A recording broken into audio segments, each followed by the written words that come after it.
Hello, everyone, and welcome. I'm your host, Will, from Amish Space Station. And today, we are going to be having a look at the Russian Revolution.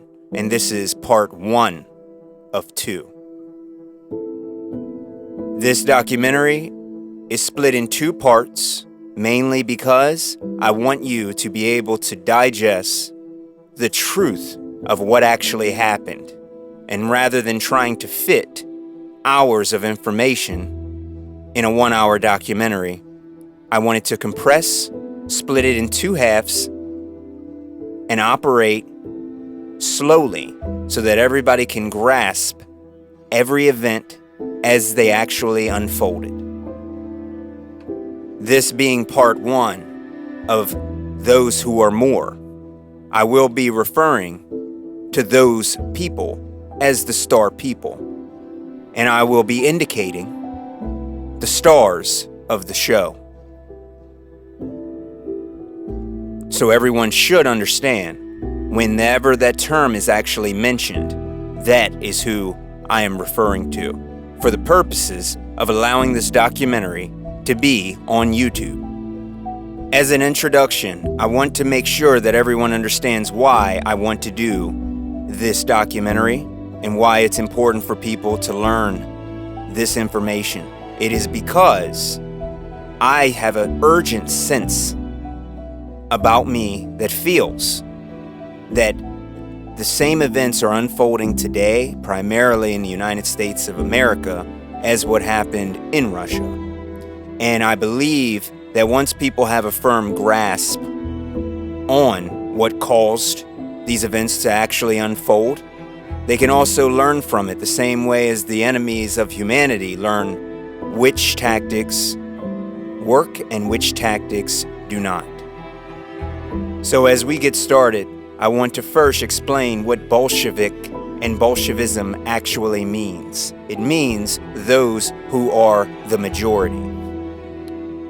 And with that being said, it is a doctrine or program of the Bolsheviks advocating violent overthrow of capitalism. That is exactly what it means, and that is what the goal is. So anytime, and whether that's here in America or whether that's anywhere else, when you see, I am going to overthrow capitalism, that is referring to communism.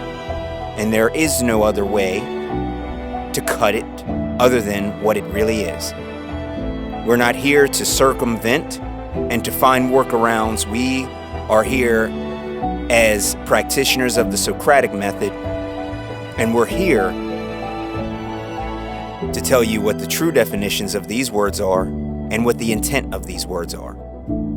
Bolshevism was one of the most devastating impacts on society in our history to date. And most people have no clue what actually took place.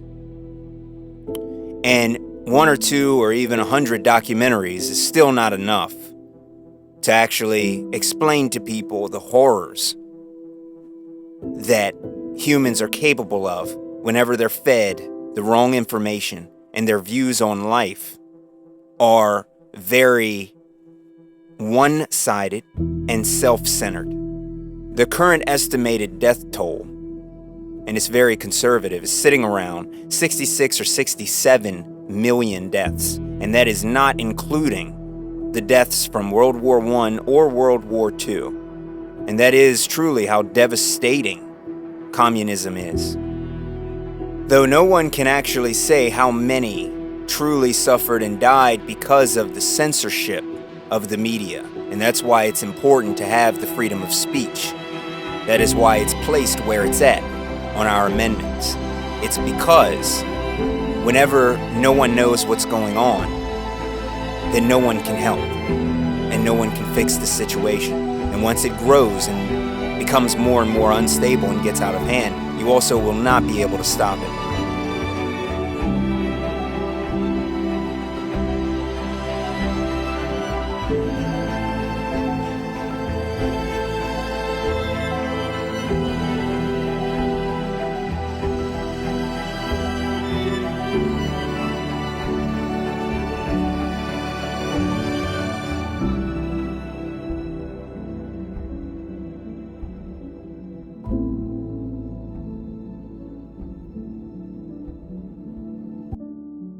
In the early 1900s, Europe was the home of many nations, and all of these nations, or most of them, had problems with each other and always had conflicts arising.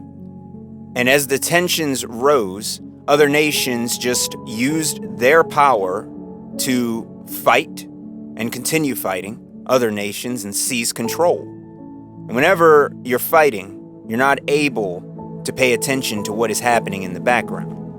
And what's important to note are Tsar Nicholas II was the Emperor of Russia in this time period.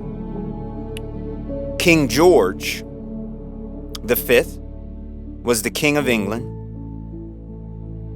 and Kaiser Wilhelm II was the German Emperor, all at the exact same time in which all three of them were related to each other.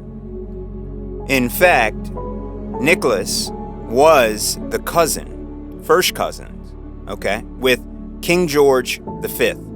It's very important to know that. And with family as the ruling class, they simply had a disagreement, which also resulted in 1914, the start of World War I, to which I don't think they were aware of how out of hand and out of control things would turn because of that. And by this time, in 1915, America was trying to figure out whether it was going to enter this war or whether it was going to leave it be, in which, looking back on it now, we should have stayed out of this war, as it really didn't make a difference in the end. And that's what happened with the Lusitania, which now is regarded as a false flag.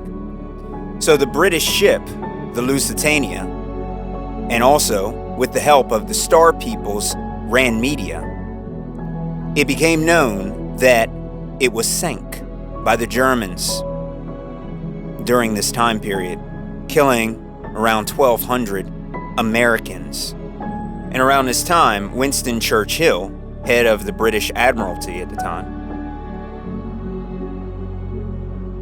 decided to actually inquire about what would happen if a British boat carrying American passengers were to get attacked and sank, and what the outcome of that would be. And by this time, everyone else, including Japan, had already joined this war, including America. And that leaves me to believe that Nicholas did not understand how big this war would actually get and how many other parties would become involved. And quickly from the start, Russia wanted to remove all of the Star people from the front lines of this war. And mainly this was because they were doing tax evasion, conscription dodging, and espionage. And because of these, the Russians had a lot of hostility towards the Star people. And because of that, they decided to defect and go to the German side, because they felt as if they would be treated better. Many reasons. But that's a curveball that I'm sure many people did not understand nor see coming. And by 1916, one man fled into exile along with the other Star people that were being more or less judged by their actions. His name was Lenin, and he was currently residing in Switzerland. And during that time, he wrote a book, if you would like to check it out, named Imperialism, the highest stage of capitalism. And as I said before, he is also one of the Star people, thanks to material from the Russian government that has been released on his beginnings. Vladimir Ilyich Ulyanov is actually Lenin's real name, in which his grandparents were also Ashkenazis, and he had to keep all of those roots hidden so that he would not be judged for any of his actions. Rasputin, not necessarily a major character here, but known to Tsar Nicholas as a close friend. A lot of people thought that he was behind a lot of the bad decisions that Nicholas had made during these times. And I tend to agree. I really don't think that Nicholas actually knew the amount of danger that he was in. And he was assassinated around the same time Lloyd George was the prime minister. And around 1917 is when the revolution actually began to take off, and instigated by those who are more the Star people, who actually hate Russia and hate Russians. The event that kicked it off was known as the February Revolution. And on the 22nd, in Petrograd, the workers went on strike, and they demanded the end of Russian participation in World War I, and they wanted nothing to do with the war any longer. However, some of the Star bankers and other Star individuals took advantage of this, and by take advantage, they wanted to completely redo and tear down the system of Russia that was currently in place. And that's moderately easy to do when you already have a crowd of people that are tired of being in war. And with the current media promoting revolution, which is not exactly what's happening in America, it was very easy to get this growing larger and larger very quickly, mainly perpetrated by the Star people who own the media. And the newspaper of the Constitutional Democrats, known as Cadets Rec, said all Russian life needs to be completely redone, tore down, and rebuilt. Now, with all of these strikes, there was an attempt to squash it, so a battalion of soldiers was sent to Petrograd to do just that. Nicholas had ordered for the Fourth Duma to be dissolved, but they ignored his orders and established a new provisional government. And the leader of that government was Gregory Ilovov as prime minister.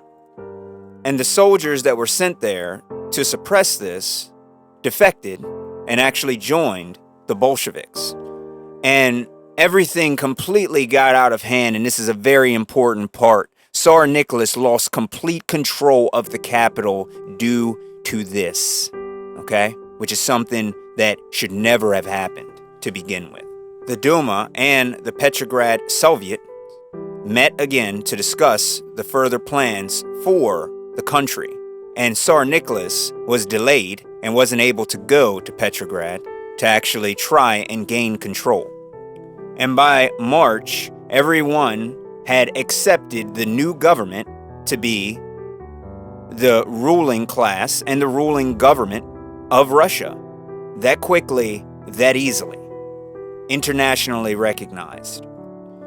And the first ruling of the new provisional government was equality for the Star people. Okay? No weird discrimination based on anything. Okay? And at that time, Maklakov issued an order that all Star people that were assistants of the judiciary be admitted into the Guild of Judicial Attorneys. And right around this time is actually when Nicholas realized that he didn't have control over this situation any longer and abdicated his throne. And around that same time, the leader of the State Duma and the leader of the provisional government signed a declaration that there wouldn't be any more restrictions on anyone based on religion. And of course, they're talking about the Star men.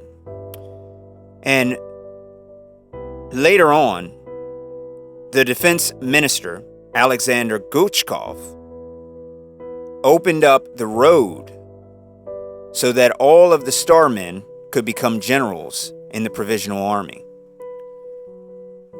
That includes all officers as well, but prior to that, no starman was allowed to hold officer seats in the military. The Provisional government and the Petrograd Soviets wanted to give Russia a new constitution. And they met together on this, and the Provisional government had to share control with the Petrograd Soviets. And the reason why is because the Petrograds controlled the troops, the transports, and the communications, which are key points for trying to establish control back over your country, by the way. And this brings us to the Rothschilds and their control that they still had over this country. And with America entering this war on the side of the British, Winston Churchill was able to meet with Arthur Balfour, who actually said that they were going to establish a homeland all through the Balfour Declaration, which promised Palestine to be the homeland for the Star People. And as I've said, they actually influenced America to enter that war on the side of the British, strictly because of the false flag. And just that event there set a lot of this in motion. So as Americans, they still are partially responsible for a lot that actually happened during this time. So whenever you take part in something, you are taking on the full responsibility of it as well. And Jacob Schiff, by the way, who is a star American Wall Street banker, businessman, purposefully financed a lot of these trips by the likes of Trotsky from Russia to New York and many other places. And it was easy to see how both sides of this coin here, when people try and demonstrate the difference between Marxism or communism or this or that, really didn't matter. It's all parts of the same, just like the left and the right here in America. It's both sides of the same bird. And people fail to see that it's not about what one stands for versus the other. It's really just how many more people did this side kill than the other, which we all can agree, both sides are just as wicked as any other. And on top of that, even now, Jerusalem is the home of more of the Star People than the entirety of Russia. And the Wall Street Project, which we were involved in with the Red Cross, was sent there, and not for humanitarian purposes, by the way. It was mainly sent there to aid the Bolsheviks, you see, as there was only a couple doctors present. The rest, all mainly officers. And it was all financed by William Thompson, which is also a starman financier, which also includes J.P. Morgan of the same name. And throughout this time period, the main technique that was implemented here was a fake promise of prosperity, a fake promise of freedom, a fake promise to the end of the war by the Bolsheviks, which made a lot of the peasants in many regions even join their side, not realizing what they were actually doing, not realizing the true cause of all of these conflicts. Chaim Herschel Mordecai, I guess better known as Karl Marx, was the proud son of a rabbi. His ideology was used to pretty much destroy Europe. That was the point of him. So when you hear that certain lives might matter groups are trained Marxists, the leaders of those groups are trained Marxists, what does that tell you? It should speak volumes. It is an anti-capitalism approach. And because of that, everything is government owned. And he was also backed by Western star man bankers, you see? And that's why you still see it happening today in America. The same ideals. We're dealing with the same individual over 100 years later. His ideals. His ideology. Now, during this same time, the Bolsheviks and the Provisional government had slightly different things going on, and whenever you have two governments in a nation, you're going to have these disputes. But the problem is that these are revolutionary branches, meaning that it leads to conflict, not to debate and resolution. So, a demonstration known as July of Days took place in Petrograd, and the Provisional government, by force, put down the rebellion and also locked up and captured many of the Bolshevik leaders. And that includes Trotsky, as they did not really see eye to eye. And Trotsky was being put into the position to actually be the leader of the Bolsheviks at that time. Okay? And remember also, he is a star man as well, using an alias. The next major event that happened was called the Kornilov Affair. That was where General Kornilov ordered an army to go to Petrograd and to destroy the Soviets. General Kornilov thought that the problems in Russia were being escalated by men like Lenin, who he actually thought was a starman spy. Very good assessment. Now, thousands of people died during that clash, and unfortunately, the Bolsheviks were successful, and they ordered the arrest of Kornilov, and they released all of the Bolshevik generals and leaders, including Trotsky, that they captured and locked up a little while earlier. And during this time, Lenin returned to Petrograd in order to lead the Bolsheviks, as their power at this point was almost unmatched, and the Provisional government wasn't needed anymore by the Bolsheviks. So Lenin decided to do a coup, which was called the October Revolution. And the military of the Petrograd Soviets captured the Winter Palace, which ended the power of the Russian Provisional government. And at that point, that means that there's only one government now, and that is the Bolsheviks. And all of their general staff consisted of nothing but starmen. And 1917 is the official time for when the revolution really kicked up, and Lenin, who was leading everything, seized control of a lot of other territories. And Lenin used the Red Army and began killing counter-revolutionists known as the White Army. And with them growing in power, the Bolsheviks decided to run a campaign to actually seize any kind of produce grown in the areas near Tambov. And this also includes livestock as well, farmers, farmland, many more. The idea of this is to starve the people out with all of their taxation, with seizing grains, to anger and cause unrest among the population in order to allow the Bolsheviks to use deadly force against them. And one of the other techniques was still beatings and rapes to increase the hostility, to give them a perfect excuse. And the Tambov massacre was almost a simulated run demonstrating what they were about to do to many other locations and many more people in the millions. As Lenin said, the state is an instrument for coercion. We want to organize violence in the name of the interests of the workers. And this brings us to the campaign itself, which was called the Red Terror. And an insane amount of European farmers were being executed during this time. And the Cheka basically were the secret police of the Red Terror campaign.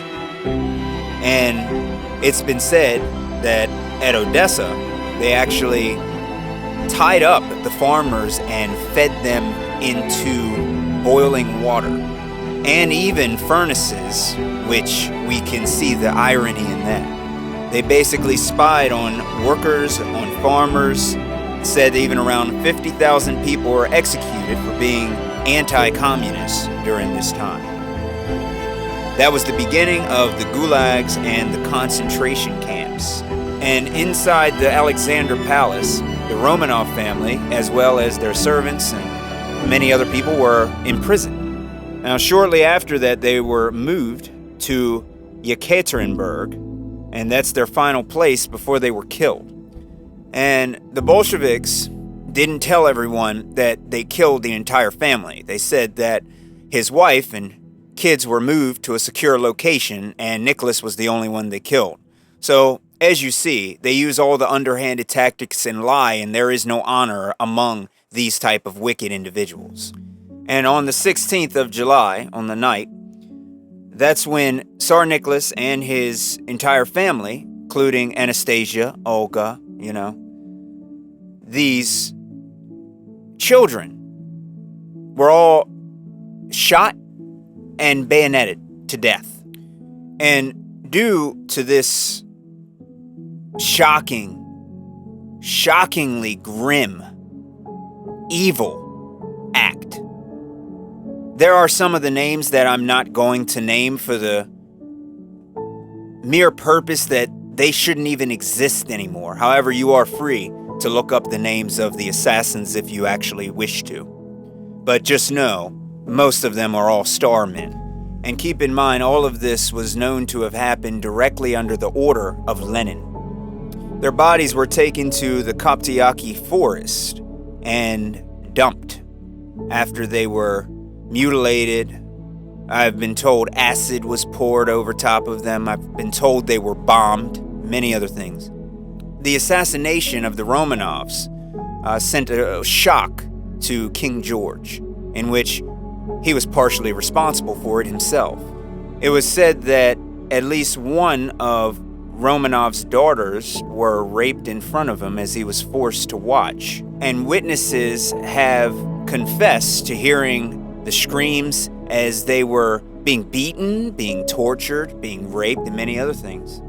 And one of the generals, actually it said he got a peek into the room and he seen that it looked more like a ritual had taken place. And anything more horrible than the last nights of the Romanovs would be impossible to even imagine. And newer documents released by the Russian government says that the soldiers took sexual liberties with the corpses of these girls before mutilating them and taking them off to their final resting spots. And because Rothschilds had complete control, as always, King George had to kind of turn a blind eye to the murdering of Tsar Nicholas and his family. On November 11th, it was officially declared that the first big war was over. And it's estimated that 2 million people lost their lives in that, as well as typhus and starvation, famine, taking the lives of even 10 million more people. In 1919, the Third International was formed, and their primary goal was to spread Bolshevism and do the same destruction around the world.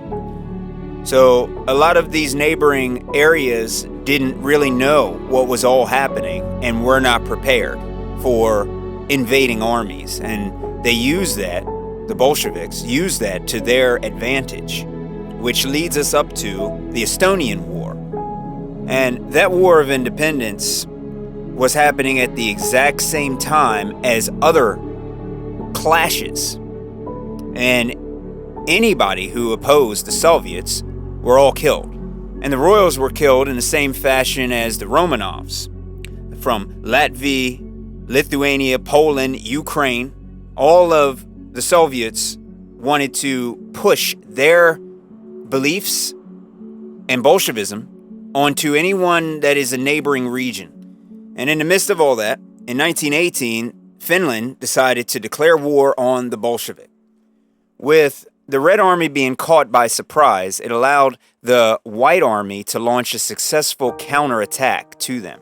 And the general of the White Army, General Yudenich, launched an attack to actually capture Petrograd, and it almost succeeded. But keep in mind that the opportune time to change this was a long time ago. And after being in battle for more than a month, his forces ran low and he had to push back because there wasn't enough fighting back and pushback against this regime. So the Red Army's reinforcements basically drove them out, and they had to pretty much take refuge back in Estonia. And the main goal for the Bolsheviks, they want everyone in Europe to respect them. And it didn't matter if that was because they were afraid of them or because they believed in what they believed in. They still demanded that everyone respected them. So it wasn't only physical war and bloodshed, torture that they implemented, but it was also psychological operations that they would implement as well. And by 1920, the general of the White Army was captured and, of course, executed, just like everyone else. And a Soviet peace treaty was signed, ending the war with Lithuania, which thousands of people were killed by the Bolsheviks. But with those two wars being finished, they were able to do other things and set their sights on other territories, which is why this type of situation has to be stopped in its tracks. Otherwise, it continues to spread further and further.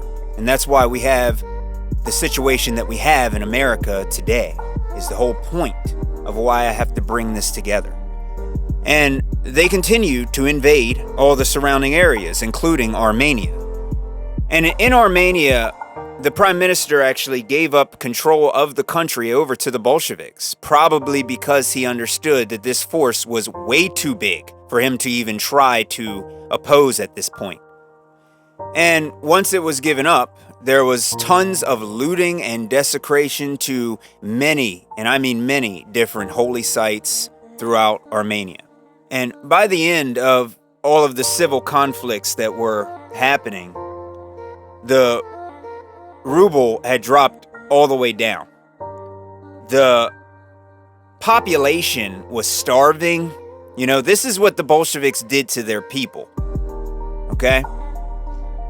It was in a terrible, terrible shape by the end of the war.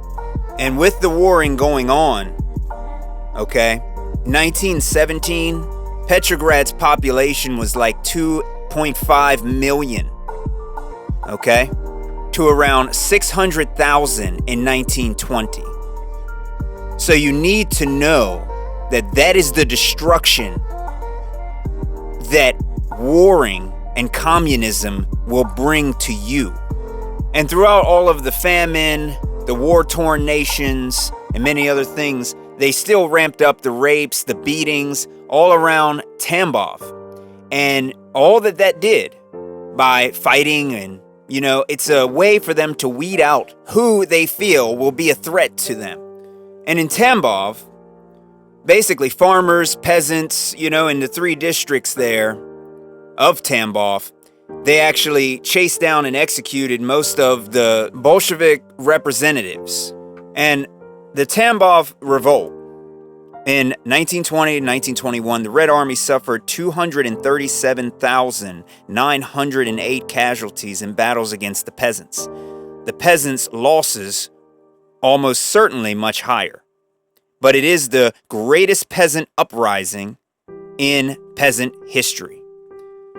And like I said, it takes a lot for peasants to actually rise back up, but that's the issue that we face. And keep in mind, a lot of the other areas, peasants were revolting everywhere. And once it was unified, the leader of it was named Alexander Antonov. He was said to have given hope to everyone and was trying to fight back against this. Leader of the Green Army. In a lot of other areas, people were flocking by the thousands to actually join his military. And it's said that he got around 50,000. But with all of the other wars coming to an end, the Red Army sent over 100,000 troops, including heavy artillery, to the Tambov region to fight against the 50,000 or so. And they quickly were overwhelmed, as well as all of the killings that took place among the population of Tambov as well, who actually weren't fighting. They used many different horrendous tactics to take victory. And while all this was going on, they were establishing different trade negotiations with America. And that's how all of the star bankers were funding all the Bolsheviks during this time period. So we are directly responsible for a lot of this. And keep in mind, the Red Army also used tons of chemical warfare and had no regard for life whatsoever. And in Tambov, they issued these directives, and this was for everyone. It listed 1. Shoot on sight any citizens who refuse to give their names. 2. District and regional political commissions are hereby authorized to pronounce sentence on any village where arms are being hidden, and to arrest hostages and shoot them if the whereabouts of their arms are unknown. Wherever arms are found, execute the oldest son in the family. Any family that has harbored a bandit is to be arrested and deported from the province. Their possessions are to be seized, and the oldest son is to be executed immediately. Any families sheltering other families who have harbored bandits are to be punished in the same manner, and their eldest son to be shot. In the event that the bandit families have fled, their possessions are to be redistributed among peasants who are loyal to the Soviet Bolshevik regime, and their houses are to be burned or demolished. And these orders are to be carried out rigorously and without mercy. Lenin gladly persecuted the Russian Orthodox Church he passionately declared in 1922, said, "Now, and only now, when there is cannibalism in the famine areas and hundreds, if not thousands, of corpses are lying on the roads, we can, and therefore must, carry out the confiscation of church valuables with the most furious and merciless energy, not stopping at the crushing of any resistance. Therefore, I come to the inevitable conclusion that it is now that we must give the most decisive and merciless battle to the obscurantist clergy and crush his resistance with such cruelty that they won't forget it for several decades." Now, luckily for us, 1922, Lenin suffered the first of a few strokes, and it impacted him in such a way he wasn't able to lead anymore, because he was just about to turn up even higher than where he was then. And what ended up happening afterwards was Stalin, the man of steel, was appointed as leader of the Bolshevik regime. And this concludes the first portion, part 1 of Those Who Are More. The next part will consist of Stalin's reign from 1922 on, and the complete formation of the Soviet Union. But I thought that this was important to do because we are faced with a terrible, terrible danger to our society. And people need to see just how merciless that communism ideology really is. It is one of the worst things that can ever happen to a nation and many other nations. And if it is not squashed right from the beginning, it will grow and fester. And slowly it will reach and reach and reach and stretch across the oceans, okay? Until it infests the entire world. And from the way that I see it, in America, it's like we are the last front So are you going to become a communist and later be killed by the people that you agreed to help? Or are you actually going to stand up for what you believe in, stand for more, and stand for morality? Learn from the atrocities of history and become better. So thank you all for being with me today as we deep dive into the dark history of the Bolshevik Revolution.